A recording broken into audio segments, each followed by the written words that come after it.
Hello viewers, welcome to the super woman academy.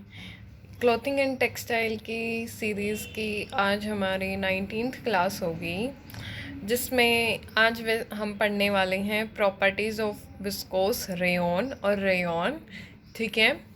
और हमारी जो प्रीवियस क्लास थी उसमें हमने जो है विस्कोस रेयॉन के इंट्रोडक्शन और मैन्युफैक्चरिंग के लिए जो प्रोसेस और स्टेप्स किए जाते हैं उनके बारे में हमने पढ़ा था। और उससे पहले जो क्लासेस हुई हैं उनमें हमने जो है डिफरेंट फाइबर्स, जो टेक्सटाइल फाइबर्स होते हैं, जैसे नेचुरल फाइबर हो गया और हमारे एनिमल फाइबर भी पढ़ लिए हमने, वो सारे पढ़ चुके हैं। आज जो बेसिकली हम करने वाले हैं प्रॉपर्टीज़ ऑफ जो रेयॉन की प्रॉपर्टीज़ होती हैं, वैसे तो बहुत सारी होती हैं। एक तो प्रॉपर्टीज़ होती है जो एक टेक्सटाइल फाइबर के लिए ज़रूरी होती हैं कि मतलब वो प्रॉपर्टीज़ जो हैं उसके फाइबर के अंदर होंगी तभी वो टेक्सटाइल फाइबर के अंडर कंसिडर किया जाएगा। वो पढ़ने वाले हैं। केमिकल प्रॉपर्टीज़ हैं, मिसलेनियस प्रॉपर्टीज़ हैं, थर्मल प्रॉपर्टीज़ हैं, वो सारी पढ़ेंगे। तो चलो आज हम अपनी क्लास शुरू करते हैं प्रॉपर्टीज़ ऑफ रेयॉन से, जिसमें हमारी पहली प्रॉपर्टी स्ट्रक्चर आती है। स्ट्रक्चर में जो हमारा रेयॉन होता है, पहले जो उसकी जो फॉर्मेशन होती है वो डिसकॉन्टीन्यूस फॉर्म में होती है। ठीक है। डिसकॉन्टीन्यूस और लॉन्गिट्यूडनल होता है। देखो, वो लंबे तो होते हैं लेकिन वो डिसकॉन्टीन्यूस में होते हैं। इसकी वजह से जो वो है लाइंस, लॉन्गिट्यूडनल लाइंस कॉल्ड स्टेरिएशंस आ जाती हैं उनमें। देखो, मैं आपको दिखाती हूँ कि भाई वो पहले हमारे पास इस फॉर्म में होता है। ठीक है। अब जो ये स्टेरिएशंस आती हैं, इनका जो रिज़ल्ट क्या निकलता है, सेरेटेड क्रॉस सेक्शनल शेप का। ठीक है। हमारे पास कैसी शेप आ जाती है, सेरेटेड क्रॉस सेक्शनल शेप आती है। ड्यू टू, क्यों आती है, हमारे जो ये फाइबर है इसमें जो जिंक सल्फेट का जो है लॉस होता है। ठीक है। ड्यूरिंग कोएगुलेशन के दौरान जब हम आप प्रीवियस क्लास में देखोगे तो आपको पता लगेगा कि भाई उसका मैन्युफैक्चर करने के लिए जो हम स्टेप्स का इस्तेमाल करते हैं, प्रोसेस किया जाता है, तो उसमें से कोएगुलेशन भी होता है, जिसमें हमारा उस प्रोसेस के दौरान जो है जिंक सल्फेट का लॉस हो जाता है। ठीक है। फिर जो हम कोएगुलेटिंग बात करते हैं, अब जिंक सल्फेट के लॉस होने के कारण हमारी ये शेप बन जाती है। ठीक है। अब जब हम कोएगुलेटिंग बात में उसको अपने फाइबर को डिप करते हैं या फिर उसको प्रोसीजर उसको रखते हैं उसके अंदर, तब उसमें जो है हम जिंक इसमें जो हम कोएगुलेटिंग बात के अंदर रखेंगे अपने उसको फाइबर को, तो वो हाई वेट मॉडुलस हो जाएगा। हाई वेट मॉडुलस होने के कारण जो वो है एक राउंड शेप ले लेगा। देखो, वो राउंड शेप ले लेता है और एक जो स्टेरिएशंस, जो ये लाइंस थी, ये रिमूव हो जाती हैं। ठीक है। अब वो उसमें प्रेजेंट नहीं रहती, वो एक स्मूथ राउंड लॉन्गिट्यूडनल फॉर्म में हमें अपना जो है रेशा मिल जाएगा। ये थी इसकी स्ट्रक्चर। अब जो हमें पता है कि जो हमारा विस्कोस रेयॉन है वो सेल्यूलोस फाइबर है, मतलब रीजनरेटेड फाइबर है। ठीक है। जो विस्कोस रेयॉन है वो रीजनरेटेड फाइबर के अंडर आता है। अब रीजनरेटेड फाइबर होते क्या हैं ये पता है, ये तो पता ही है आपको। अब यदि आप कंटिन्यूस में होंगे तो आपको रीजनरेटेड फाइबर का भी पता ही होगा, लेकिन जो पहली बार देख रहा है तो मैं बता देती हूँ कि भाई जो रीजनरेटेड फाइबर है वो होते क्या हैं। देखो, जो हमारे नेचुरल फाइबर्स होते हैं ना, उन नेचुरल फाइबर्स जब वो डेथ होने लग जाती है उस रेशे की, उसकी जो लाइफ है वो ख़त्म होना शुरू हो जाती है, तब हम जो है केमिकल्स की हेल्प से अपने फाइबर को, रेशे को दोबारा से रीजनरेट करते हैं। वो हमारे रीजनरेटेड फाइबर्स कहलाते हैं। तो हमारा जो विस्कोस रेयोन है वो कॉटन को रीजनरेट करके बनता है।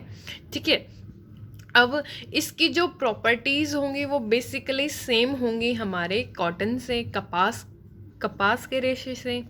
ठीक है, इसमें जो डिग्री ऑफ पॉलीमराइजेशन होती है, देखो डिग्री ऑफ पॉलीमराइजेशन क्या था कि भाई कितने मॉलिक्यूल्स अटैच्ड हैं एक दूसरे से, वो हमारी डिग्री ऑफ पॉलीमराइजेशन कहलाती है।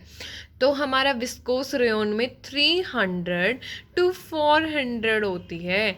वहीं यदि हम अपने कॉटन में देखते हैं तो उसमें 10,000 जो डिग्री ऑफ पॉलीमराइजेशन है वो 10,000 होती है। और ये दोनों के दोनों नेचुरल सेल्यूलोज फाइबर हैं।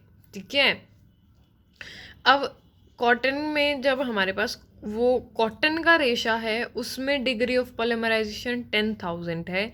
फिर हम जब उसको इस डेथ होने के बाद, मतलब किसी जब लाइफ ख़त्म होना शुरू हो जाती है तब हम उसको रीजनरेट करते हैं। तो रीजनरेट करने में जब डेथ हो गया तो ये चीज़ भी तो कम ही होगी ना, तो फिर हम उसको रीजनरेट करेंगे तो हमारे पास 300 to 400 डिग्री ऑफ पॉलीमराइजेशन बचती है। तो उसको उन्होंने नाम रखा था विस्कोस रेयोन। तो यदि हमें डिफरेंस पूछा जाए इनके बीच में तो हम ये बता सकते हैं कि भाई जो विस्कोस रेयोन होता है ना उसकी जो डिग्री ऑफ पॉलीमराइजेशन होगी वो 300 to 400 होगी। वहीं जो कॉटन की डिग्री ऑफ पॉलीमराइजेशन होती है वो 10,000 होती है। और यही इनका डिफरेंस बताने, मतलब कि इसी चीज़ से जो है हम इनका डिफरेंस, जो इनके बीच में अंतर बता सकते हैं। फिर हमारी नेक्स्ट प्रॉपर्टी आती है जो कि लस्चर है। जो हमारा रेयोन होता है वो बहुत ही ज़्यादा लस्चर फॉर्म में होता है, उसमें बहुत ही ज़्यादा चमक होती है। और उसकी जो ब्राइटनेस, उस चमक को कंट्रोल करने के लिए जो है हम एक केमिकल का इस्तेमाल करते हैं जो कि हमारा टिटेनियम डाइऑक्साइड है। ठीक है, इसकी केमिकल बोल रही हूँ मैं, इसकी जो ब्राइटनेस है उसको कंट्रोल करने के लिए हम टिटेनियम डाइऑक्साइड का इस्तेमाल करते हैं। यदि हम इसको जितना इसमें डालेंगे टिटेनियम डाइऑक्साइड को, हम उसके में मिक्स कर अपने रेयोन के फाइबर के साथ मिक्स करेंगे, उतनी ही उसकी ब्राइटनेस डल होती जाएगी, कम होती आ जाएगी। अब वो हम पे डिपेंड करता है कि हम उसके टिटेनियम डाइऑक्साइड की क्वांटिटी कितनी लेते हैं। फिर थर्ड प्रॉपर्टी जो है हमारी स्ट्रेंथ आती है। जो विस्कोस रेयोन की स्ट्रेंथ है ना वो मीडियम स्ट्रॉन्ग फाइबर है। ठीक है, जो हमारा विस्कोस रेयोन है वो एक मीडियम स्ट्रॉन्ग फाइबर है, हैविंग स्लाइटली बेटर, मतलब कि वूल से तो जो इसकी स्ट्रेंथ है वो ज़्यादा है, लेकिन कॉटन और सिल्क से कम है। ठीक है, इसी वजह due to the filament nature, इसका जो फिलामेंट, देखो फिलामेंट मतलब कि लॉन्ग हैं, लंबे हैं। ठीक है, लंबे तंतु। Due to the filament nature it is possible to produce light weight sheer fabric with considerably good strength. ठीक है, हम लाइट वेट शेयर फैब्रिक जो है विस्कोस रेयोन से बना सकते हैं, क्योंकि किसकी वजह से? Filament, due to the filament nature के कारण। ठीक है, लाइट वेट और एक गुड स्ट्रेंथ का जो है हम एक फैब्रिक बना सकते हैं विस्कोस रेयोन से। ये इसकी स्ट्रेंथ में था। तो हमारी फोर्थ प्रॉपर्टी आती है भाई इलास्टिसिटी की। ठीक है, अब जो हमारा विस्कोस रेयोन है इसकी जो एक्सटेंसिबिलिटी है ना, मतलब कि बधने की, ठीक है, वो जो है अच्छी है, बहुत ही ज़्यादा अच्छी है। ऑफ अराउंड कितनी है? 15 to 20% when dry and wet. जब वो मतलब कि कितना जो है वो एक्सटेंड कर सकता है अपने आप को, जो रेशा है 15 से 20% कर सकता है, चाहे वो ड्राई फॉर्म में सूखा हो या फिर वो गीली फॉर्म में हो।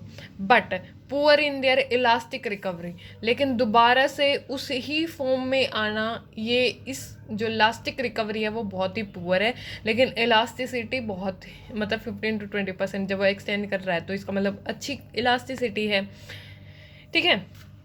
फिर फिफ्थ आता है रेजिलेंसी। रेजिलेंसी क्या होता है कि भाई, रेजिलेंसी क्या होता है कि कितनी क्रीज नहीं आती, मतलब कि सिलवट रहित, ठीक है, रेजिलेंसी। तो जो हमारा ये है रेयन है, इसकी जो रेजिलेंसी है भाई ये लो है, क्योंकि देखो कॉटन का जब हम कपड़ा पहनते हैं तो उसको पहनकर जब हम उसको निकाल के देखेंगे तो उसमें बहुत सारी क्रीज होती हैं, ठीक है, क्रीज होती है ना। तो अब जो हमारा विस्कोस रेयन है वो भी कॉटन के साथ जैसा ही सिमिलर है, तो इसकी भी जो रेजिलेंसी होगी लो होगी, इस पर भी जल्दी क्रीज पड़ेगी ना। तो इसमें क्या है, the resiliency of viscose rayon is low when compare to wool and silk.